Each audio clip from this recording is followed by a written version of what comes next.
এই বনের এক কোণে বাস করত কাঠুরে হরিদাস।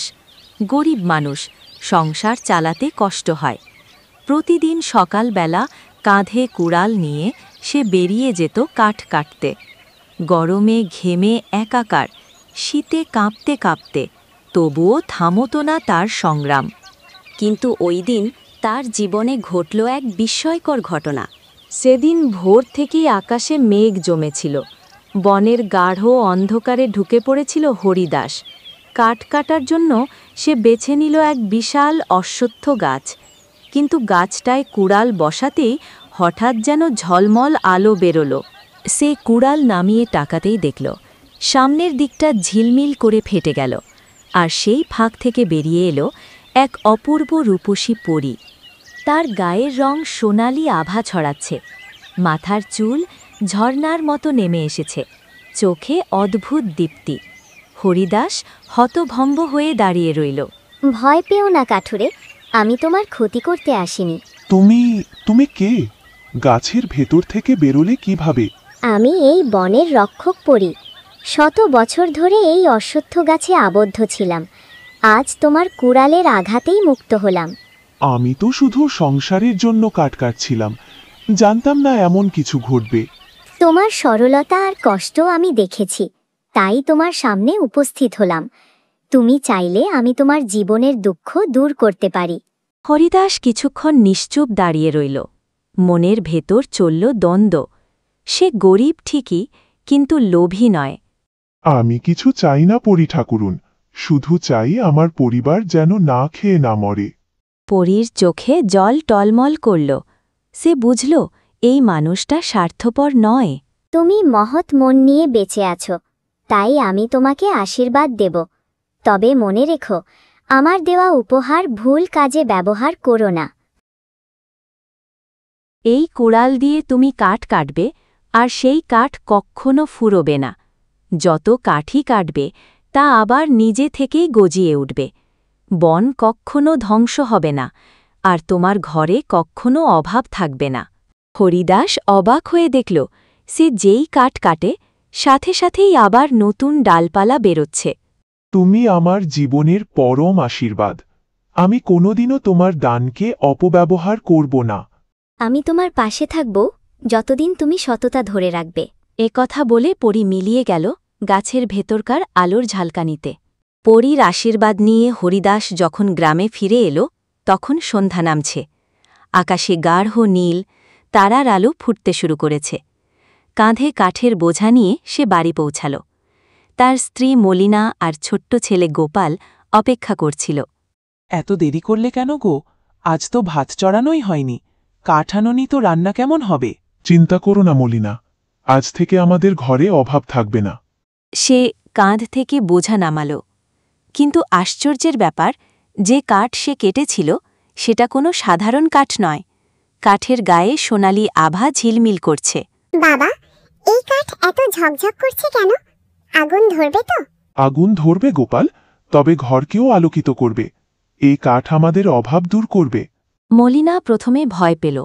সে ভাবল হয়তো জঙ্গলের কোনো অশুভ শক্তি কাঠে লেগে আছে। কিন্তু যখন রান্নার জন্য কাঠ ভাঙল, দেখল কাঠ থেকে এমন গন্ধ বেরোচ্ছে যা পুরো রান্নাঘর ভরে তুলেছে। ভাতও অনেক দ্রুত সেদ্ধ হল। সেই রাতে প্রথমবারের মতো তাদের ঘরে ভর পেট খাওয়া হল। পরের দিন থেকে হরিদাস প্রতিদিন বন থেকে কাঠ কেটে আনতে লাগল। কিন্তু আশ্চর্যজনক ব্যাপার, সে যত কাঠ কাটে পরদিন গাছ আবার আগের মতো দাঁড়িয়ে যায়। ফলে বন ধ্বংস হচ্ছে না, অথচ কাঠুরের ঘরে কাঠ জমছে। ধীরে ধীরে হরিদাস কাঠ বাজারে বিক্রি করতে লাগল। গ্রামের লোকেরা অবাক হয়ে ভাবল, এই গরিব কাঠুরে হঠাৎ এত কাঠ কোথায় পেল? দেখেছ, হরিদাসের ঘরে এখন কত টাকা জমছে। নিশ্চয়ই বনে কোনো গুপ্তধন পেয়েছে, বা নইলে কোনো অলৌকিক শক্তির সঙ্গে যোগ আছে ওর। এমন কথা ছড়িয়ে পড়তেই গ্রামের মহাজন রঘুনাথ হরিদাসের প্রতি কৌতূহলী হয়ে উঠল। সে ছিল লোভী ও ধূর্ত মানুষ। সুদের ব্যবসা করত, গরিবদের সর্বনাশ করত। সে ঠিক করল হরিদাসকে ডেকে পাঠাবে। এই যে হরিদাস, শুনছি তুমি নাকি একেবারে সোনার কাঠ বিক্রি করছো। এত কাঠ পেলে কোথায়? যা পাই বন থেকেই আনি। খেটে খাওয়া মানুষের ভাগ্য খুলেছে শুধু। তাহলে কাল থেকে এই কাঠ আমার দোকানে জমা দেবে। দাম আমি ঠিক করব, না হলে বুঝে নিও। হরিদাস ভেতরে ভেতরে ভয়ে কেঁপে উঠল, কিন্তু মুখে কিছু বলল না। সে জানত রঘুনাথের সঙ্গে বিরোধে গেলে গ্রামে টেকা যাবে না। সেই রাতে হরিদাস চিন্তায় ঘুমোতে পারল না।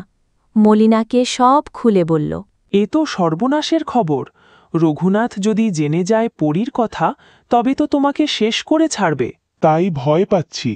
আমি প্রতিশ্রুতি দিয়েছি, পরীর আশীর্বাদ কোনো খারাপ কাজে ব্যবহার করব না, কিন্তু এখন কি করব বুঝতে পারছি না।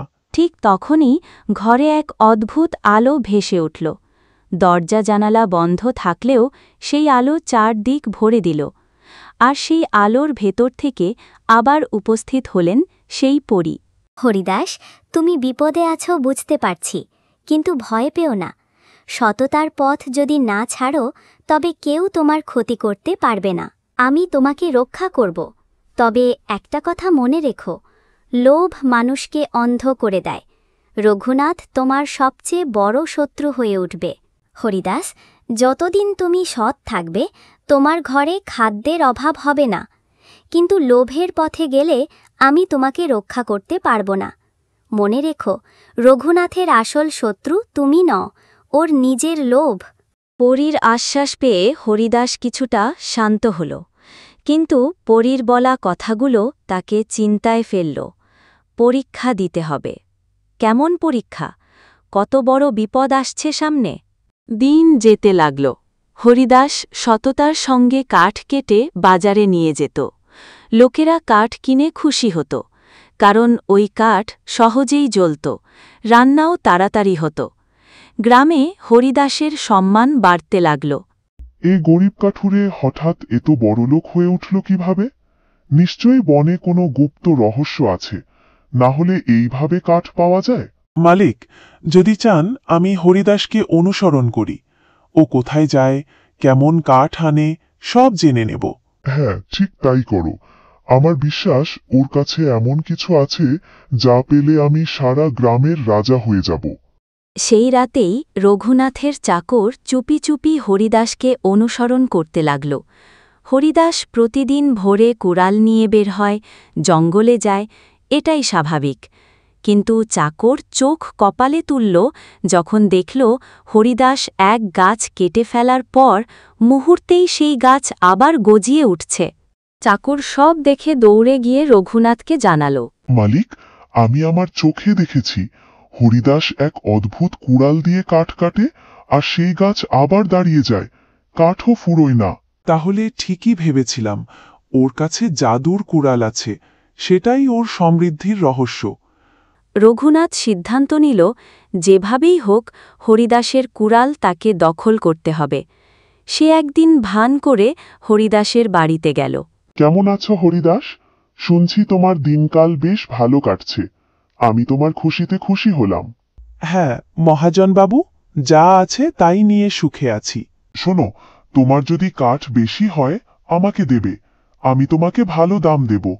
চাইলে তোমার ঘরের সব ঋণ মাফ করে দেব। আমার কোনো ঋণ নেই মহাজনবাবু, আর আমার কাঠ আমি সবার জন্য সমান দামে বাজারে দিই। কারোর প্রতি অন্যায় করতে পারবো না। রঘুনাথের মুখ লাল হয়ে উঠল। এত সহজে তো হাল ছেড়ে দেওয়া যায় না। সে মনে মনে প্রতিজ্ঞা করল, যেভাবেই হোক কুড়ালটা হাতিয়ে নেবে। কয়েকদিন পরে রঘুনাথের লোকেরা রাতে হরিদাসের ঘরে ঢুকে কুড়াল চুরি করে নিল। হায় গো, তোমার কুড়াল নেই। সংসারের একমাত্র ভরসা তো সেটাই ছিল। এদিকে রঘুনাথ কুড়াল পেয়ে উল্লসিত হল।